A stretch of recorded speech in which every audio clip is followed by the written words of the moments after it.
A drone boat the size of a shipping container just did what used to take a warship the length of 3 football fields. It sailed across the Black Sea and launched aircraft. Real small aircraft lifted off from its deck and flew inland to strike Russian targets. Why did it work?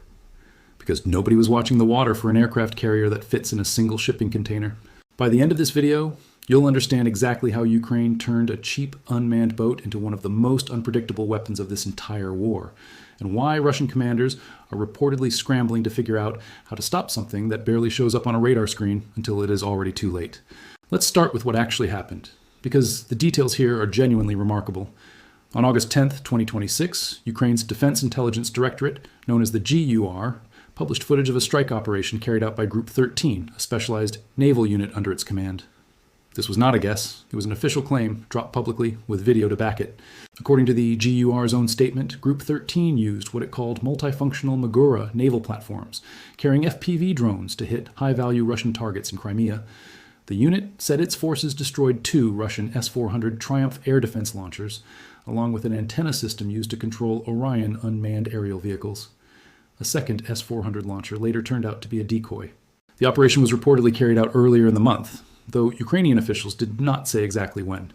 And as with most claims from either side of this war, the details could not be independently verified by outside observers at the time of reporting. That part matters, so say it out loud. That strike was not a one-off stunt. Just one day later, on August 11th, 2026, Tech Radar and other outlets reported that the same Group 13 unit had carried out a separate operation, again using a Magura vessel to carry FPV drones toward the Crimean coastline. This time, the target was Russian radar infrastructure, not ships in the water.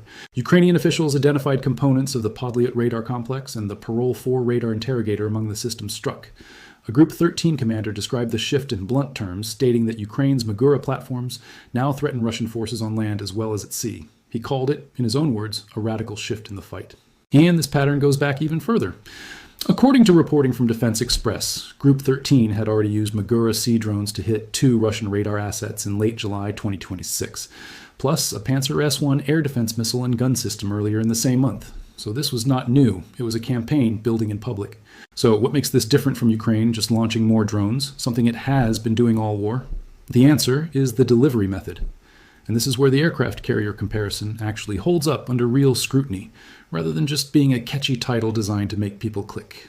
According to Army recognition, the Magura platform was built as a strike-capable unmanned surface vessel, roughly 7.5 meters long, with a payload capacity exceeding 770 kilograms, and a range of more than 560 kilometers across open water. All for a unit cost typically under $500,000, depending on configuration and payload mix. What Ukrainian forces have increasingly done with that platform is treat it exactly the way a Navy treats an aircraft carrier. Not as the weapon itself, but as a mobile launch base that carries the actual weapon, in this case FPV drones, far closer to the target than any land-based launch site could ever manage on its own. The unmanned boat crosses open water, slipping past the radar coverage built to watch the shoreline and the sky above it. Then it gets close enough to the coast and releases its FPV drones to make the final run inland, low and fast, into the teeth of whatever air defense is waiting on Russian-occupied ground. Army Recognition's own reporting described this exact configuration, noting that a Magura vessel can move hundreds of kilometers by sea, launch a UAV closer to the coast, and extend the kamikaze drone's reach against air defense positions, command posts, or logistics facilities further inland. The surface vessel itself can remain in place afterward to act as a relay. To understand why this caught Russian defenses off guard, it helps to know what those defenses were actually built to watch for in the first place. Russian air defense networks along the Crimean coastline and across most of Russia's periphery are designed around 2 threat categories: aircraft approaching from the air and missiles arriving on a ballistic or cruise trajectory. Surface vessels coming in from the sea have historically been a naval problem. They are tracked by different sensors, different units, and often a different chain of command entirely than the one responsible for watching the sky. A small, low-profile unmanned boat sitting low in the water presents a dramatically smaller radar cross-section than almost anything else moving across open ocean. And by the time that boat launches its FPV payload, the actual threat, several small aircraft flying low and fast toward a fixed target, is suddenly a problem for air defense systems. Systems that may not have had any warning the launch point even existed because their sensors were watching the wrong category of threat entirely. That seam between naval surveillance and air defense coverage is exactly what this tactic exploits. And it is a seam that exists, in some form, in nearly every coastal defense network in the world, not just Russia's. which means what Ukraine has done in Crimea is not just a local trick, it is a template. The specific targets chosen for these strikes make that seem even more obvious. Ukraine did not send FPV-carrying Maguras after just any Russian asset in Crimea. It sent them after S-400 air defense launchers, the very systems responsible for detecting and shooting down exactly this kind of aerial threat in the first place. That is not luck. It also struck radar installations like the Podlyat complex and the Parol 4 interrogator, the sensors that feed targeting data to those same air defense systems. That is not a coincidence either. It is a deliberate choice to attack the eyes and the trigger fingers of Crimea's air defense network using a delivery method those systems were never optimized to spot. Every successful strike against a radar site or a launcher does more than just remove one piece of equipment from the battlefield.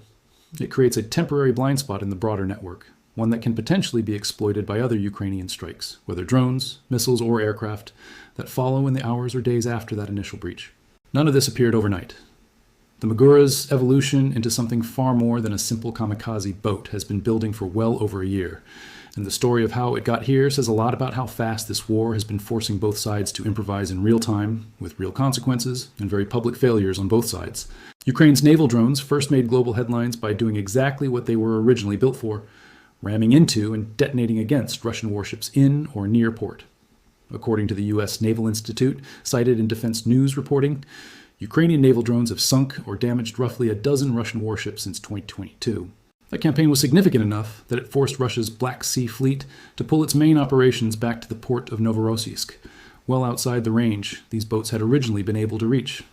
By August 2024, the commander of Group 13 stated that Magura operations had damaged 18 Russian vessels in just 18 months. Separate estimates attributed as much as $500 million in losses to the Magura V5 variant alone in its first year of confirmed combat use, according to Army Recognition's reporting. It is worth pausing on just how much this naval drone campaign had already reshaped the physical map of this war before FPV-carrying strikes were ever added to the picture. Ukraine has no traditional navy to speak of in the conventional sense. No destroyers or frigates capable of directly challenging Russia's Black Sea Fleet in open combat. What it built instead, starting from commercially available marine equipment and improvised explosives in the earliest months of the war, became one of the most consequential asymmetric naval campaigns in modern military history. A campaign that forced a fleet including submarines and guided missile cruisers to retreat from its own historic home waters around Crimea, rather than risk continued losses to boats that individually cost a small fraction of a single anti-ship missile. The math on that trade-off has only gotten worse for Moscow since then, not better. But as Ukrainian naval drones started sinking ships, Russia adapted, sending helicopters and fixed-wing aircraft to hunt these unmanned boats down before they could reach their targets. That Russian countermeasure is exactly what forced the next stage of the Magura's evolution. Because Ukraine does not sit still when something works against it. It changes the weapon. Ukrainian engineers began mounting air-to-air missiles onto the boats themselves, adapting R-73 and later AIM-9 Sidewinder missiles borrowed from Ukraine's own Air Force inventory, and wiring them into the naval drone's remote control systems in ways the original designers of those missiles never imagined. This was not theory. This was combat engineering done under fire. On December 31st, 2024, according to reporting reviewed by outlets including a detailed account published by defense journalists covering naval warfare, a Magura V5 fitted with this improvised air defense system engaged Russian helicopters near Cape Tarkhankut in western Crimea. It destroyed one Mi-8 helicopter and damaged a second, which used flares to evade further engagement. Ukrainian officials described it at the time as the world's first successful naval drone strike against an aerial target. Even Russia's own fighter-bomber telegram channels, accounts with links to Russian military aviation circles, publicly expressed surprise at how Ukrainian engineers had managed to connect a heat-seeking air-to-air missile to a remotely piloted boat's control systems. The R-73 missile itself was never designed with this kind of remote deployment in mind.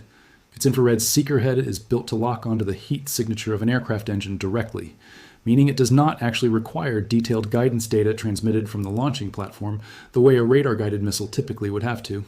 That technical detail is precisely what made the improvised mounting even possible in the first place.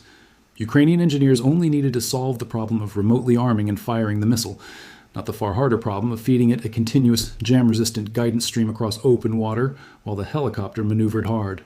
From there, the platform kept expanding in scope rather than narrowing back down to a single role. TechRadar reported that Ukraine's Magura V7 variant, armed with AIM-9 Sidewinder missiles, was used in what Ukrainian officials described as the world's first successful naval drone strike against an aerial target using that specific missile configuration in late 2024. By 2026, Ukrainian developers had gone even further, testing a configuration where Magura vessels launched small interceptor drones, specifically designed to counter incoming Shahed and Guran-style attack drones before they could reach Ukrainian territory. A concept covered by Defense Express, with footage showing an interceptor drone launching directly from an integrated launcher built into a Magura hull. According to that same reporting, this interceptor-equipped configuration had already been tested under real combat conditions. Analysts suggested it could eventually form what was described as an anti-drone curtain along Ukraine's southern coastline. Intercepting Shahed-style drones launched from Crimea before they ever reached targets like Odessa and its vital port infrastructure. So why does all of this matter beyond the tactical details of a single strike on a radar site? Because what Ukraine has actually built here is not one weapon. It is a flexible launch platform capable of carrying several completely different payloads depending on the mission. Strike drones aimed at ships, air-to-air missiles aimed at helicopters, FPV drones aimed at land targets, interceptor drones aimed at incoming enemy Shaheds. That is precisely the logic behind calling it an aircraft carrier, rather than simply a kamikaze boat. An aircraft carrier's value has never come primarily from the ship itself. It has always come from what the ship can carry, launch, and support, and from the fact that it can move that capability anywhere the surrounding water allows it to operate. A Magura configured to carry FPV drones toward Crimea's coastline is doing exactly that on a dramatically smaller and cheaper scale. The fact that it costs under $500,000, roughly the price of a single high-end guided missile, makes the economics of this approach almost impossible for Russia to counter efficiently, even when individual missions fail.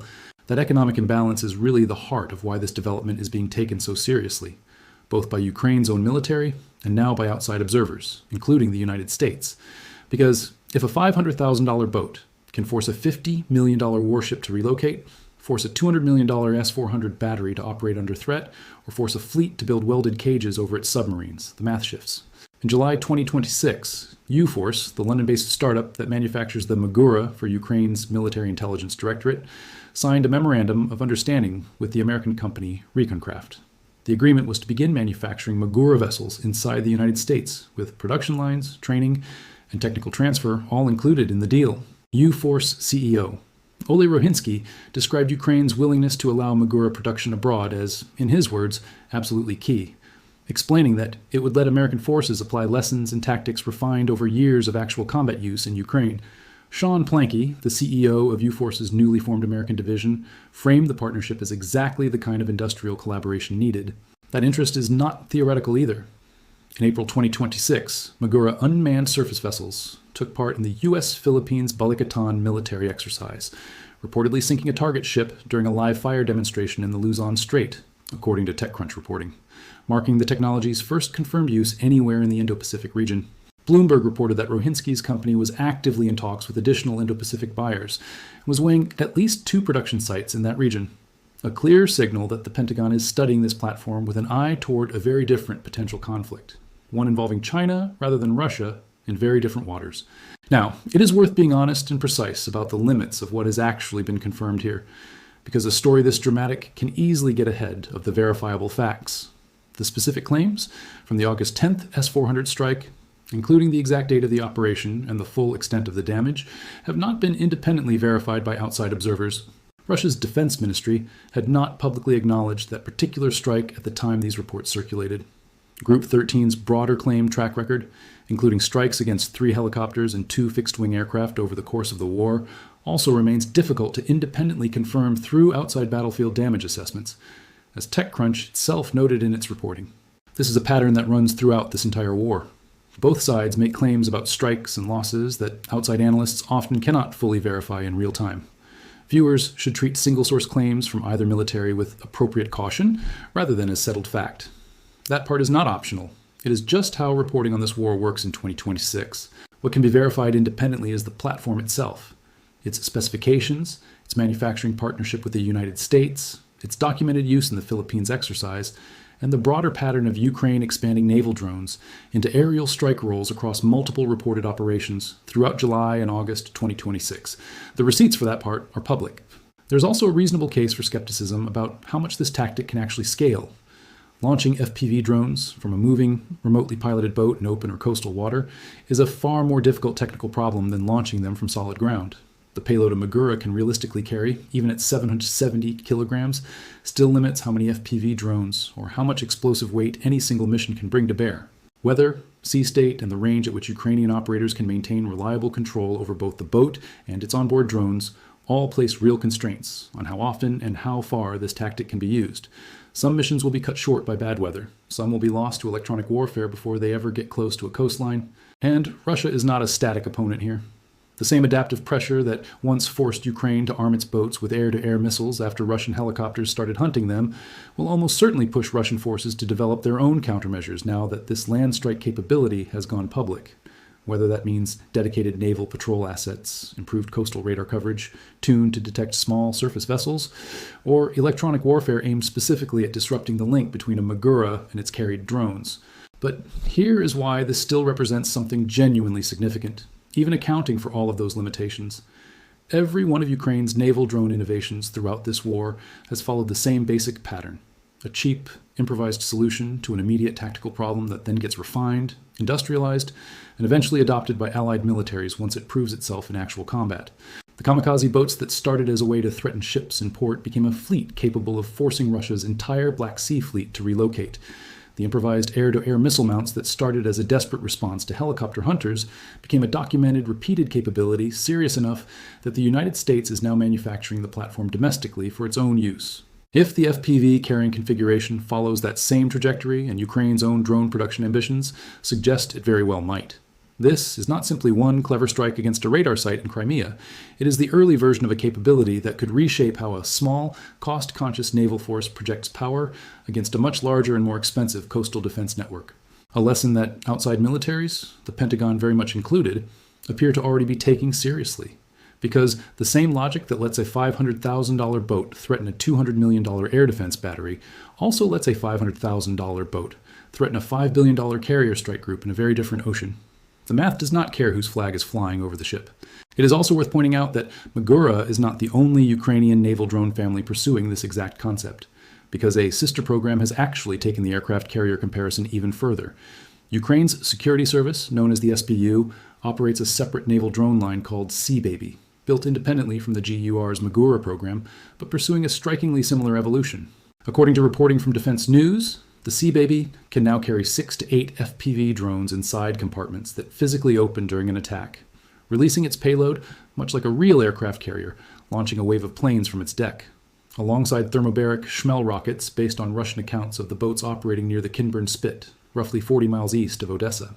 Ukrainian officials credit the SBU with pioneering an even larger operational range for this platform, expanding from 1,000 kilometers to 1,500 kilometers, while carrying payloads up to 2,000 kilograms, according to the SBU's own public statements at an October 2025 demonstration. That is more than 3 times the Magura's stated range, on a platform built in parallel. Some of the FPV drones carried inside the Sea Baby's hull are guided by fiber optic cable rather than radio signal, according to Forbes reporting cited by Defense News, making them immune to the kind of jamming that routinely disables ordinary radio-controlled FPV drones in this war. That small technical detail is enormous in practice, because the most common Russian countermeasure does not work against it. Irina Lukasevich, an SBU official who spoke at that October 2025 demonstration, described the platform's evolution in direct terms, stating that the Sea Baby had transformed from a single-use strike craft into a reusable, multi-purpose platform. The SBU has also outlined even more ambitious plans, according to reporting from SOF News, discussing formations of 10 to 20 of these unmanned surface vessels operating together as coordinated drone squads, splitting tasks between reconnaissance, direct assault, and electronic warfare or decoy operations, an arrangement that mirrors in miniature how a modern naval battle group organizes different ships around a single carrier's strike capability. The comparison is not just poetic, it is structural, and it is getting more direct with every operational update out of Ukraine. Sea Baby's most striking single achievement came in December 2025, when an underwater variant known as Sub-Sea Baby struck a Russian Kilo-class submarine berthed at Novorossiysk, according to Naval News, marking what defense analysts described as the first time an unmanned underwater vehicle had successfully engaged a submarine at its own pier, in its own protected harbor. A strike that suggested even Russia's most protected naval assets were no longer safe from Ukraine's expanding drone ecosystem. If a submarine cannot sit safely at its own dock, the entire logic of forward naval basing starts to crack. Because submarines are not just weapons, they are flags. They are presence. They are the visible proof that a navy still controls its own waters. Seen together, Magura and Sea Baby represent two parallel tracks toward the exact same conclusion, that a naval drone's real value increasingly comes not from what explosive it carries itself, but from what it can carry, launch, and support. Two separate Ukrainian agencies, working independently with different manufacturers and different lineages, arrived at essentially the same design philosophy within roughly the same window of time, which suggests this is less a single clever innovation and more a natural next step that the entire logic of cheap, attritable unmanned warfare was always pointing toward. Russia built its coastal air defenses to watch the sky for missiles and aircraft, and to watch its own waters for warships and traditional naval threats. It did not fully account for what comes between. A 7.5-meter unmanned boat that ignores both categories entirely, sailing in low and quiet, then turning into a floating launch pad the moment it gets close enough to matter. The gap between what a defense system is built to detect and what modern, cheap, adaptable technology can actually do is exactly where this war keeps finding its most disruptive moments. So how is Russia actually responding to all of this? Because a threat this persistent does not go unanswered forever. The most visible sign of just how seriously Moscow takes the naval drone threat came in July 2026, when the British Ministry of Defense confirmed, based on satellite imagery collected in early June, that Russia had begun fitting improvised anti-drone cages over the conning towers of its improved Kilo-class submarines stationed at Novorossiysk. 3 of the fleet's 4 operational submarines had already received the lattice frame canopies by the time the imagery was captured, with the 4th assessed as almost certain to follow. These cage structures are designed to shield periscopes, communication masts, sensors, and access hatches from FPV drone strikes while the submarines are surfaced or berthed. The exact moment when Ukraine's sea-launched drones have proven most dangerous, without interfering with the vessel's underwater acoustic stealth once they submerge for actual operations. It is a striking image.